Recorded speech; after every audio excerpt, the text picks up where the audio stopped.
What's up, everybody? It's Tyler here, and I'm joined by a great guest. She just released her debut single, and that's a big milestone for a lot of artists. So this song's called "Too Soon to Tell," and it's a great song from this Texas native right here. Blaire Elbert joins me. What's going on, Blaire? Hi, how are you? I'm doing well. I always like having new artists on here. So, how's everything going with you? It's good. Yeah, thanks for having me on. I'm super excited. Absolutely, and I know this is going to be a fun interview already based on the vinyl records on the wall up there. Yeah, I got some of my favorites back there. The I Eagles, love it. for Mhm. sure. Well, I know the Eagles are big, well, everywhere, but especially and like them, you got music out. So Too I Soon to Tell, do. like I said, came out just about a month ago. What's that like for you having your debut single out there? It's very exciting. I've been doing music pretty much my entire life. And so now I'm kind of getting going on my solo career, and it's been a long time coming for me to put out music. So I really wanted to put out something that I was passionate about, and this song definitely was the one I was most excited to get out first.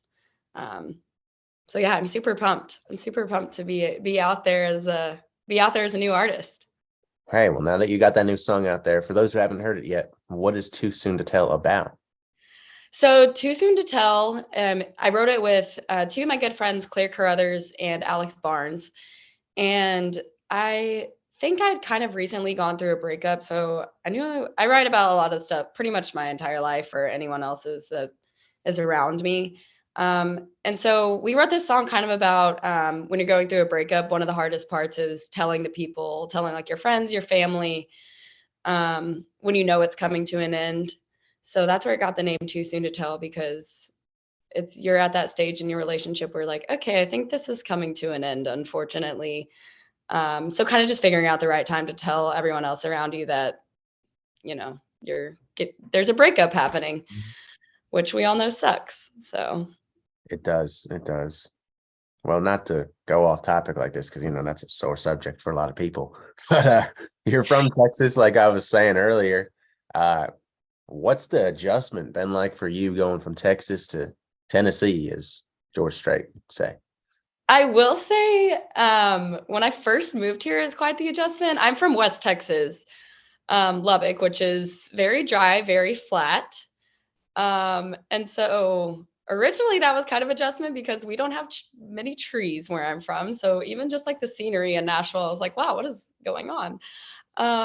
But other than that, I feel like there are a lot of similarities between at least Nashville and Texas as far as the people go. Everyone here is super nice. So I've made some good friends, and met a lot of great people along the way. So the adjustment wasn't too hard. Sometimes it can be. Literally all my family is back in Texas. For a while there, I had a cousin that lived in like Pittsburgh. I was like, yay, I'm not the only one not in Texas. And then he ended up moving back. Yeah. But it's been great. I mean, I love it here in Nashville. I can see myself being here for a very long time. Well, I mean, you come from a state that has so many big time artists in country music, like George Strait, Cody Johnson, Miranda Lambert. Are any of those artists ones that hold a big influence on your sound personally? Oh, I do love Miranda Lambert. She definitely has an influence on my stuff. A lot of the, female country artists I grew up listening to. I think the very first CDs I ever had were Shania Twain and The Chicks. So I pretty much grew up on them. And then also, just side note, Cody Johnson is one of my all-time favorite artists. I love him. And also, I will say a big influence on my own music is Kelsey Ballerini and Maren Morris. So they also play a really big role, kind of in my music that I put out. I have a lot of different influences as far as country music goes. Well, I mean, you got a big country background there, so I'm not really gonna ask you the question I was going to, and I'll just go right ahead to this. What would you be doing if you weren't pursuing country music? Oh God, that is such a hard question. I've pretty much been doing music my entire life. I started when I was 5. I've been around musicians constantly, so I kind of always knew that music was going to be the route that I took. I went to Belmont. I went to college for music business. So I think even if I wasn't a singer, I'd still be doing something in the music industry. I will say when I was younger, there was a few other career paths that I had said that I wanted to take. I think one time on an interview, I mentioned that I wanted to be a doctor, and my parents kind of never forgot that and thought I would end up going to school to be a doctor, but clearly I did, and I'm a musician now. Also, I don't know. I think I would just I think I'd still be involved in music in some way, even if I wasn't an artist. I love to hear that. Music is the greatest thing. Yeah. Obviously, since I run this page, I would say that. But well, We both agree on that. yes, well, being like I said, being from Texas and having all these big influences, you're from Lubbock, which I know a lot of artists are from that general area. Yes. What are some of your favorite things to do back home if you had to pick? Because I know Texas Tech is there, and there's football games to go to, all that I kind of. I was gonna say Texas Tech being in Lubbock, any game day is a very, very big event in Lubbock. So I will say going to tailgates and going to Texas Tech games. Let me think. Also, just when I'm back home, I like to hang out with my family and my friends since I don't get to go back that often. And then I did get to sing at my first rodeo recently in Texas, and that was a good time. So I'm definitely wanting to do more of those. There's also a theater that I grew up singing back in Lubbock called the Cactus Theater. So that's pretty much like my second home back there. When I go back in town, I'll always do shows back there, which is always nice to be back home where I got my music start. Well, since you played there a lot growing up, do you have maybe two or three venues that you dream of playing someday? Oh, there's a few. Um, I mean, I feel like every country artist or every artist always dreams of playing at the Opry. So that's definitely up there. If we're talking about Nashville, the not Opry and the Ryman, either one of those. Also, ooh, any stadiums really. Um, Let me think. AT&T, maybe. AT&T would be nice. Hey, Nissan Stadium if we're talking big. That's CMA Fest. Maybe Not quite Taylor Swift yet, but CMA maybe Fest. CMA Fest, I would definitely love to play.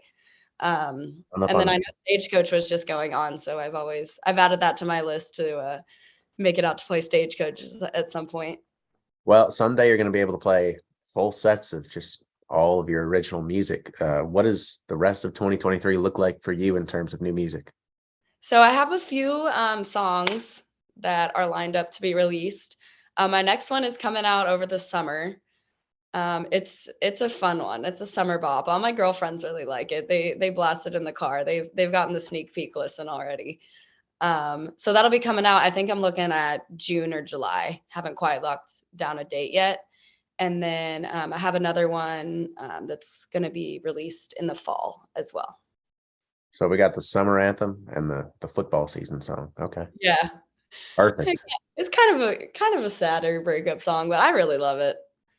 Well, I feel like I was literally just thinking this, and you said the words for me. I feel like the fall is for sad songs. Exactly, exactly. That's what I was thinking. So I was like, we'll do the fun one in the summer, and then we'll do kind of a sad one in the fall. Exactly. I mean, you're getting into the depressing season of winter. I mean, we've got Christmas and all the fun holidays and the hot chocolate and all that stuff. But let's face it, most of the country is like 20 degrees for the majority of winter. So that's not very fun. And it gets dark at 4 o'clock. Oh gosh, I know. It definitely messes me up when it starts doing that. Well, for all those watching out there, let's not think about the winter just yet because Let's not. We're not there. it's not even Memorial Day weekend and America. If you don't follow Blaire on Instagram, the rest of the social media platforms out there, you go ahead and do that. If you haven't streamed Too Soon to Tell, go do that. And if you have been streaming it, keep on doing that. Blaire, thank you so much for joining me, and we'll see you guys next time. Yeah, thank you for having me.